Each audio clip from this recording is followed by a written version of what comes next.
Assalamualaikum dear students, welcome to our YouTube channel CED Engineering Academy. Subscribe to our YouTube channel and press the bell icon to receive latest updates about the engineering related videos. तो dear students, आज की इस video में हम problem 1408 analysis of inelastic beam module के topic को continue करते हुए हम उस पर एक प्रॉब्लम सॉल्व करेंगे। हमारे साथ क्वेश्चन है, the centroidal axis of the section as shown in figure is 5.7 above the bottom and moment of inertia about the centroidal axis is 855 inch per 4. Determine the ratio of the limit moment to the yield moment for the being having this section. ये कह रहा है कि यहाँ पर आप लोग k की वैल्यू फाइंड करो जो कि mp डिवाइडेड बाय myp के बराबर है, plastic moment capacity divide by yielding moment capacity जो कि z बाय s के बराबर भी होता है। तो हमने असल में ये चीज़ फाइंड करनी है। इसको फाइंड करने के लिए आपने पहले इसका इलास्टिक सेक्शन मॉडुलस फाइंड करना है, फिर उसके बाद आपने इसका प्लास्टिक सेक्शन मॉडुलस फाइंड करना है, और उसी के साथ साथ हमारे साथ s जो बराबर है वो हमारे साथ बराबर है i डिवाइडेड बाय c। सही है। यहाँ पर i आप लोग को गिवन है जो कि आप लोग के साथ है 855 इंच पावर 4, और यहाँ पर हमारे साथ कह रहा है कि आपके साथ बॉटम से लेकर इसके सेंट्राइड तक का डिस्टेंस जो है वो आपके साथ 5.7 है। सही है। तो यहाँ पर इसके बॉटम से इसके सेंट्राइड तक जो डिस्टेंस है वो 5.7 इंच है। तो हम क्वेश्चन की तरफ आते और इसको बाकायदा शुरू करते हैं। सही है। तो डियर स्टूडेंट्स, यहाँ पर मैंने एक क्वेश्चन लिखा है आप लोगों के लिए। यहाँ पर हमारे साथ ये जो क्या है वो z बाय एस है, और एस हमारे पास section model elastic section modulus के बराबर है, वो I moment of inertia divide by C के बराबर है। मोमेंट ऑफ इनर्शिया हमारे पास यहाँ पर गिवन है जो कि 855 इंच पावर 4 है। हमारे पास ये जो सी है ये आउटर मोस्ट फाइबर तक का डिस्टेंस है, और इस in elastic analysis of beam इस मॉड्यूल के केस में हमारे पास सी आप लोगों ने वो वैल्यू पुट करनी है जो कि न्यूट्रल एक्सिस से आउटर मोस्ट फाइबर तक का डिस्टेंस हो, लेकिन आपने वो ज़्यादा वाला सेलेक्ट करना है। फॉर एग्जांपल यहाँ पर हमारे पास बॉटम से इसके सेंट्रॉइड तक का डिस्टेंस वो है बार जो है ये 5.7 है यहाँ से, और इसका टोटल हाइट जो है या डेप्थ वो 12 है, और उसका ऊपर जो आउटर मोस्ट फाइबर आ रहा है वो 8.3 आ रहा है। अगर हम 14 से इसका हमारे पास जो डेप्थ है वो 14 है। सही है। इसका डेप्थ हमारे पास 14 है, 12 + 1 + 1 14 आ जाएगा, और इसका हमारे पास सेंट्राइड तक का बॉटम से सेंट्राइड तक का डिस्टेंस 5.7 है। तो अगर 12 से हम 5.7, तो अगर 14 से हम 5.7 माइनस करें तो हमारे पास 8.3 आएगा। सही है। तो आपने सी की वैल्यू में वो ज़्यादा आउटर मोस्ट फाइबर डिस्टेंस आप लोगों ने पुट करना है। तो यहाँ से हमारे पास सेक्शन मॉडुलस आ जाएगा 103.01। सही है। यहाँ पर आप लोग इसके साथ लिख लो इंच पावर क्यूब, यूनिट भी आप लोग इसके साथ मेंशन किया करो। अब हमारे साथ डियर स्टूडेंट्स यहाँ पर इस क्वेश्चन में लॉजिक ये है कि यहाँ पर हमारे साथ प्लास्टिक न्यूट्रल एक्सिस हमारे पास उसका लोकेशन गिवन नहीं है कि वो सेंट्राइड से अबव है या बिलो है। सही है। तो वो हमने फाइंड करना है। उसको हम किस तरह फाइंड करेंगे? अगर हम इस तरह कंसीडर करें कि हमारे साथ यहाँ से इस फ्लेंज के इस जगह से हमारे साथ वो न्यूट्रल एक्सिस जो है वो हमारे साथ वाई डिस्टेंस पर लोकेट है। सही है। वाई डिस्टेंस पर लोकेट है हमारे पास, ये बॉटम से नहीं बल्कि इस फ्लेंज के हेड से। सही है। तो हमारे साथ ये in elastic analysis of beam जब हम पढ़ते हैं उसमें हमारे साथ प्लास्टिक मोमेंट कैपेसिटी में हमारे साथ एक सेंटेंसेस कुछ थ्योरी में ये लिखा गया और डेराइव भी हुआ है। सही है। मॉड्यूल्स में वो आप लोग देख सकते हैं। वहाँ पर एक बात लिखी गई है कि हमारे पास जो प्लास्टिक न्यूट्रल एक्सिस होता है उसको इक्वल एरिया एक्सिस भी हम बोलते हैं, और ये एरिया को दो हिस्सों में इक्वली डिवाइड करता है, टेंशन एरिया और कंप्रेशन एरिया। तो यहाँ पर अगर हम इसका इलास्टिक अगर यहाँ पर हम इस केस में जेड को फाइंड करने के लिए एस तो हमने फाइंड कर लिया, लेकिन जब पिछले क्वेश्चन में हम जेड फाइंड कर रहे थे वहाँ पर प्लास्टिक न्यूट्रल एक्सिस के डायमेंशंस गिवन थे, लेकिन यहाँ पर गिवन नहीं। हम प्लास्टिक न्यूट्रल एक्सिस लोकेट करेंगे तो उसको लोकेट करने के लिए हमारे पास कंसेप्ट ये है कि प्लास्टिक न्यूट्रल एक्सिस हमारे पास इक्वल एरिया एक्सिस है और वो दो एरिया को इक्वली डिवाइड करता है, area of compression area of tension. तो यहाँ पर भी अगर मैं इस न्यूट्रल एक्सिस से, यहाँ पर मैंने न्यूट्रल एक्सिस सपोज किया हुआ है, अगर मैं कहूँ कि इसके अबव रीजन जो कंप्रेशन है बिलो टेंशन है, सही है, तो इसी से मैं ये वह वैल्यू निकालूंगा। तो इस न्यूट्रल एक्सिस से अबव जो एरिया है वो हमारे पास ये छोटा फ्लेंज है और इसका वेब का हाफ एरिया यहाँ पर जो है ये। तो इसके डायमेंशंस भी गिवन है, ये हमारे पास ये एरिया, इसको मैंने एरिया 1 नाम दिया हुआ है,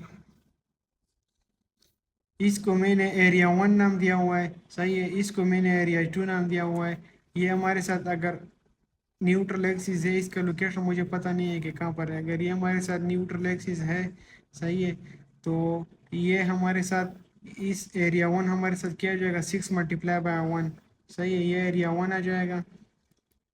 हमारे पास एरिया 2 किस चीज़ के बराबर हो जाएगा, एरिया 2 का हाइट हमारे पास ये थिकनेस, ये थिकनेस इसका 1 है और इसका हाइट क्या जाएगा, अगर हम इस 12 से y1 माइनस करें, ये देखो 12 इस पूरे वेब का हाइट है या डेप्थ है, अगर हम उससे y माइनस करें, सही है, जो कि न्यूट्रल एक्सिस तक का डिस्टेंस, तो हमारे साथ ये आ जाएगा। तो 12 माइनस वाई मल्टीप्लाई बाय 1, ये हमारे पास एरिया 2 है। फिर उसके बाद हमारे साथ आ जाते हैं हम न्यूट्रल एक्सिस के बिलो एरियाज, ये हमारे पास एरिया 3 है, इस एरिया 3 का हाइट y है और थिकनेस इसका 1 है, तो ये y मल्टीप्लाई बाय 1 आ जाएगा। और एरिया 4 जो है, सही है, न्यूट्रल एक्सिस के बिलो जो एरिया है इस फ्लेंज का, वो हमारे साथ 12 मल्टीप्लाई बाय 1 है, तो ये 12 मल्टीप्लाई बाय 1, ये आप लोग सॉल्व कर लो, इससे आप लोग के साथ y की वैल्यू 3 आ जाएगी। यानी इसका मतलब ये है कि यहाँ से उस न्यूट्रल एक्सिस तक का डिस्टेंस जो है वो 3 इंचज़ है। अगर हम ये निकालना चाहें कि सेंट्राइड और प्लास्टिक न्यूट्रल एक्सिस के बीच में कितना डिस्टेंस है, तो यहाँ पर इसके ये जो हमारे साथ सेंट्राइड तक का डिस्टेंस है वो हमारे साथ 5.7 है। 5.7 से 1 माइनस करो, आप लोग यहाँ तक आ जाओगे 4.7, और उससे अगर आप लोग ये y की वैल्यू माइनस करते हो 3, तो आप लोग यहाँ तक आ जाओगे, जो कि कितने 4.7 से 3 माइनस करो तो इन सेंट्राइडल एक्सिस और न्यूट्रल एक्सिस के बीच में आप लोग के साथ 1.7 डिस्टेंस आ जाएगा। इसका मतलब ये है कि न्यूट्रल एक्सिस नीचे की तरफ शिफ्ट हुआ है। डियर स्टूडेंट, आप लोग कहोगे कि न्यूट्रल एक्सिस कभी ऊपर शिफ्ट होगा कभी नीचे शिफ्ट होता है, तो यहाँ पर हमारे साथ इस तरह है कि न्यूट्रल एक्सिस आप लोग के साथ उस तरफ शिफ्ट होगा जिस तरफ ये एरिया इक्वली आ जाए, सही है, क्योंकि यहाँ पर हमारे साथ कंसेप्ट ये है कि plastic neutral axis equal area axis होता है। तो देखो नीचे की तरफ एरिया ज़्यादा है तो ये नीचे की तरफ शिफ्ट होगा ताकि ये ऊपर एरिया और नीचे एरिया इक्वली टेंशन कंप्रेशन में इक्वली आ जाए, सही है। वो इसका कंसेप्ट ये है। यहाँ से हमारे साथ वाई की वैल्यू 3 इंचज़ आ गई। अब हम एस तो हमारे साथ है, अब हम जेड आसानी के साथ फाइंड कर सकते हैं। देखो यहाँ से हमारे साथ ये प्लास्टिक न्यूट्रल एक्सिस है, सही है, यहाँ पी भी लिखो, PNA प्लास्टिक न्यूट्रल एक्सिस, सही है। तो अगर हम प्लास्टिक न्यूट्रल एक्सिस से प्लास्टिक न्यूट्रल एक्सिस से अबव एरियाज हम ले लें, ये एरिया 1 है, ये एरिया 2 है, अब तो हमारे साथ इसके डायमेंशंस पता होंगे। एरिया 1 जो है ये हमारे साथ 6 मल्टीप्लाई बाय 1, ये जेड जो है इसको हम first unit of area about the plastic neutral भी कह सकते हैं, सही है, और इसको हम प्लास्टिक सेक्शन मॉडुलस भी बोलते हैं, सही है।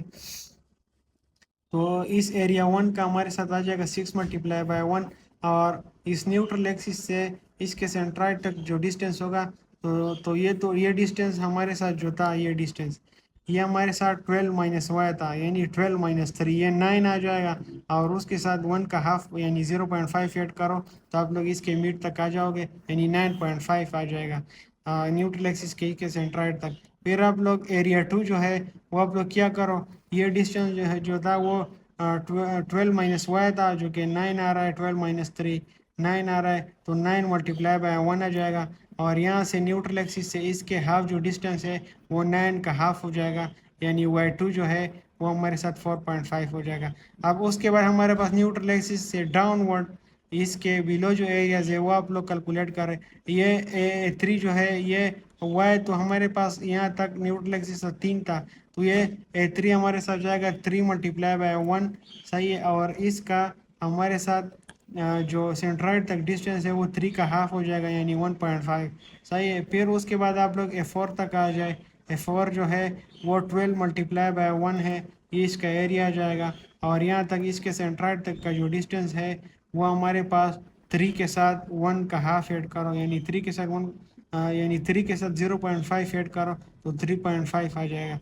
और ये वैल्यू आप लोग कैलकुलेटर के ज़रिए सॉल्व कर लो तो आपके साथ जेड की वैल्यू आ जाएगी 144 इंच और क्यूब।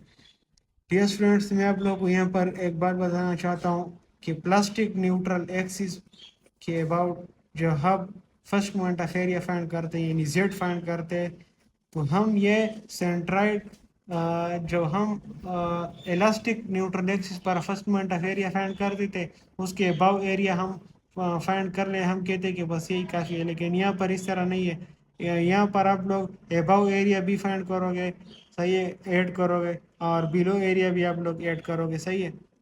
उस केस में जब ये सेक्शन अनसिमेट्रिक हो, अगर ये सिमेट्रिक हो, फॉर एग्जांपल ये टी आई सेक्शन हो, ये तो अनइक्वल आई है, अगर इक्वल आई सेक्शन हो या आप लोग के साथ रेक्टेंगुलर सेक्शन हो, तो उस केस में आप लोग अबव एरिया के साथ 2 मल्टीप्लाई करके सारा एरिया जेड फाइंड कर सकते हो, सही है।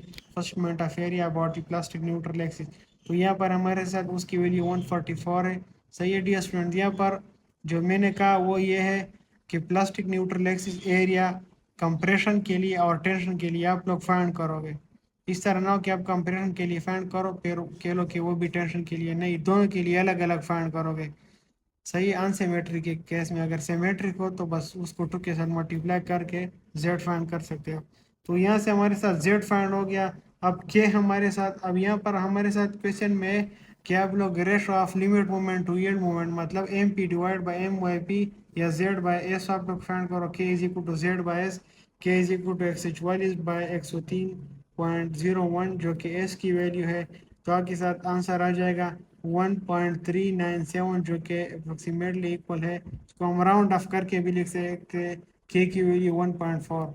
तो के की वैल्यू हमारे साथ 1.4 है।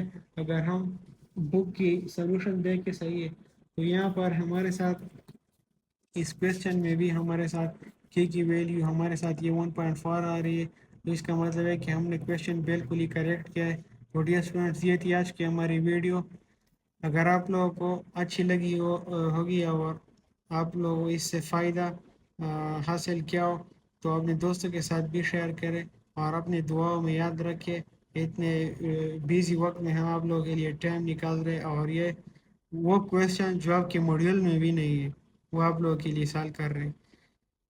तो उम्मीद है कि आप लोगों को अच्छी लगी होगी। फिर मिलते हैं इंशाल्लाह नेक्स्ट वीडियो में, तब तक के लिए इतना ही। खुदा हाफिज़।